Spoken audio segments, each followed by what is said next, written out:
মুহূৰ্তত জনাব বিচাৰিছোঁ এটা গুৰুত্বপূৰ্ণ খবৰ কিয়নো সাধাৰণতে দেখা পোৱা যায় যে নিৰ্বাচনৰ প্ৰাক মুহূৰ্তত ৰাজনৈতিক দলসমূহে তেওঁলোকে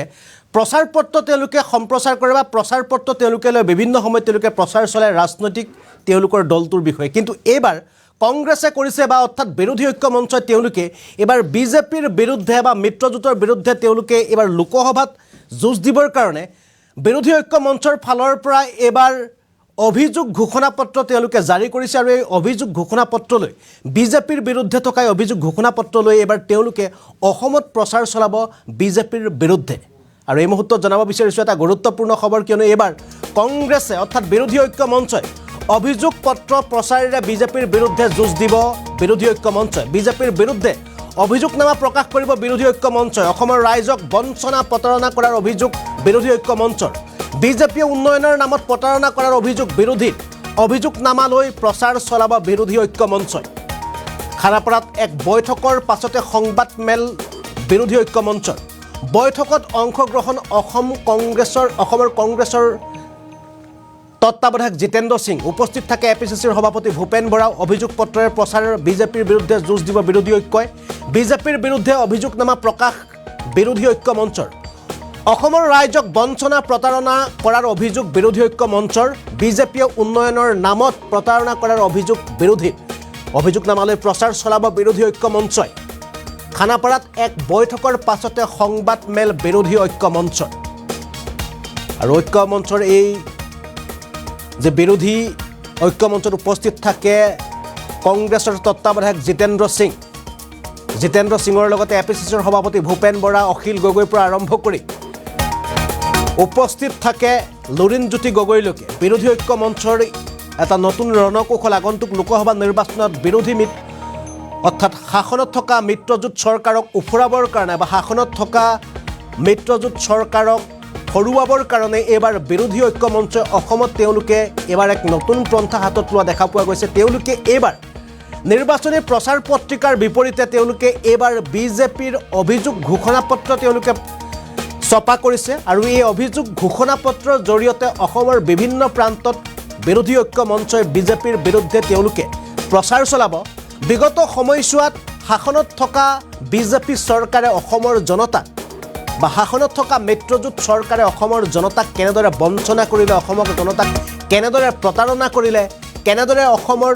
জনতাক কুঙা কৰিছে সমগ্ৰ বিষয়বিলাক এই অভিযোগ ঘোষণাপত্ৰৰ জৰিয়তে তেওঁলোকে প্ৰকাশ কৰি অসমৰ প্ৰান্তে প্ৰান্তে তেওঁলোকে এনেদৰে প্ৰচাৰ চলোৱাৰ কুচকাৱাজ আৰম্ভ কৰিছে আৰু ইয়াকে লৈ আজিৰ দিনটোত তেওঁলোকে খানাপাৰাত এক বিশেষ সংবাদমেল আয়োজন কৰে আৰু এই সংবাদমেলত উপস্থিত থাকে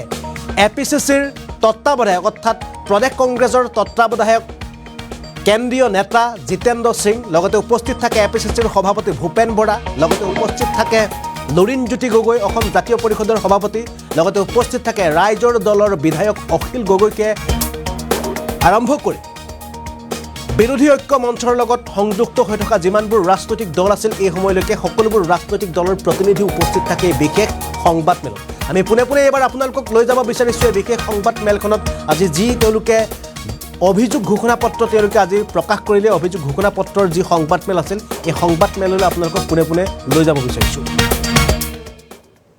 আৰু বিশেষকৈ অসমৰ বৰ্তমান মুখ্যমন্ত্ৰী হিমন্ত বিশ্ব শৰ্মা ডাঙৰীয়াৰ কাৰ্যকালত যি অপশাসন ভ্ৰষ্টাচাৰ দুৰ্নীতি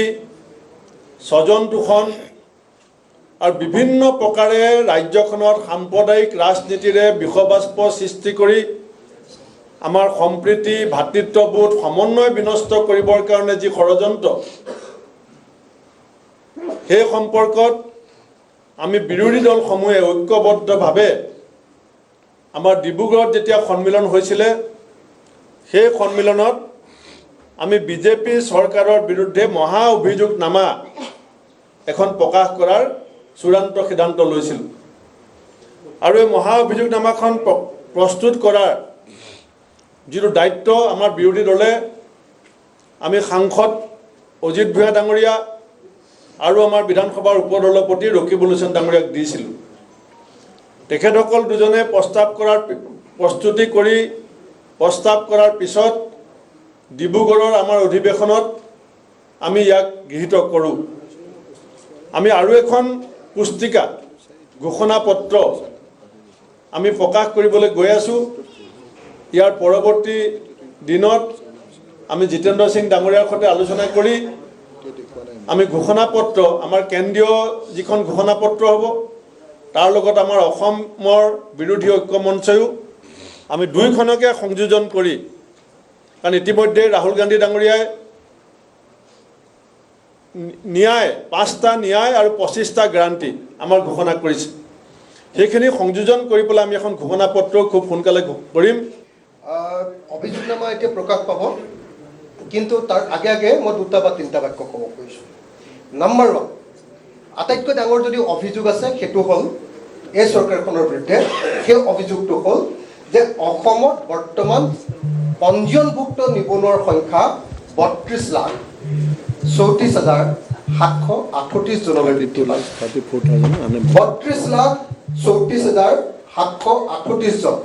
ইকনমিক ছাৰ্ভে অফ আছাম তাৰ ৰিপৰ্টত স্পষ্টকৈ কৈছে যে 32 লাখতকৈ বেছি মানুহে এতিয়া নিবনুৱা ৰূপে নিজকে পঞ্জীভূত কৰিছে। আপোনালোকৰ মনত আছে যে 2016 চনত যেতিয়া তেওঁলোকে ইলেকশ্যন খেলিছিলে কৈছিলে যে অসমত 23 লাখ নিবনুৱা আছে আৰু আমি প্ৰত্যেকজন নিবনুৱাক চাকৰি দিম। এইটোৱে আছিল 2016 চনৰ বিজেপি চৰকাৰৰ আটাইতকৈ ডাঙৰ প্ৰতিশ্ৰুতি। 23 লাখ নিবনুৱাৰ ঠাইত এতিয়া বৃদ্ধি পাই গৈ কিমান হ'ল 32 লাখ নিবনুৱা। তাৰমানে বিজেপি চৰকাৰে তেওঁলোকৰ আটাইতকৈ ডাঙৰ প্ৰতিশ্ৰুতি পূৰণ কৰাত ব্যৰ্থ হ'ল। নম্বৰ 1, এই অভিযোগটো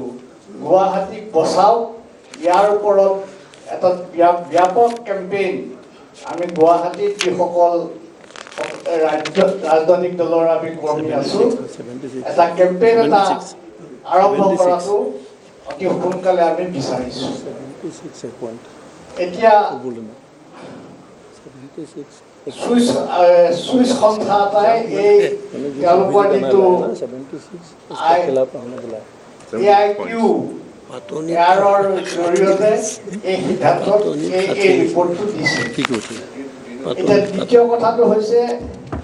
যে আমাৰ অসম তথা পূৰ্বাঞ্চলত এতিয়াও জ্বলি আছে। কালি মিটিং কৰি থকা অৱস্থাত কংগ্ৰেছৰ মিটিঙত গুলীচালনা হৈছে, সন্ত্ৰাসবাদী কেণ্ডিডেটক হত্যা কৰিবলৈ চেষ্টা কৰিছে।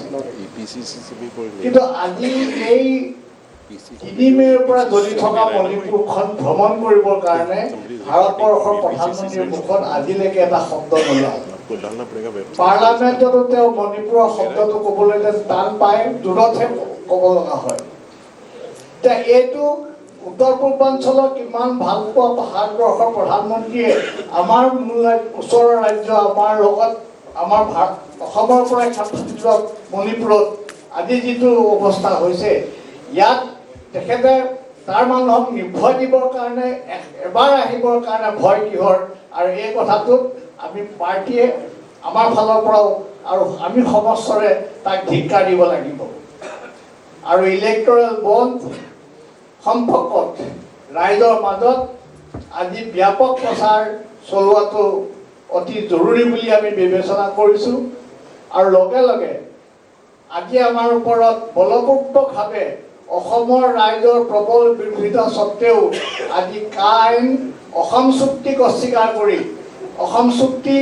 অসমৰ আন্দোলনৰ 700 শ্বহীদৰ ত্যাগক বুঢ়াঙুলি দেখুৱাই তেওঁলোকে এই আইনখন আমাৰ ওপৰত জাপি দিব খুজিছে, বিধি প্ৰস্তুত কৰিবলৈ। এতিয়া বিধি প্ৰস্তুতক কালি স্থগিত আদেশ নিদিলে এই সুবিধাত তেওঁলোকে নিশ্চয়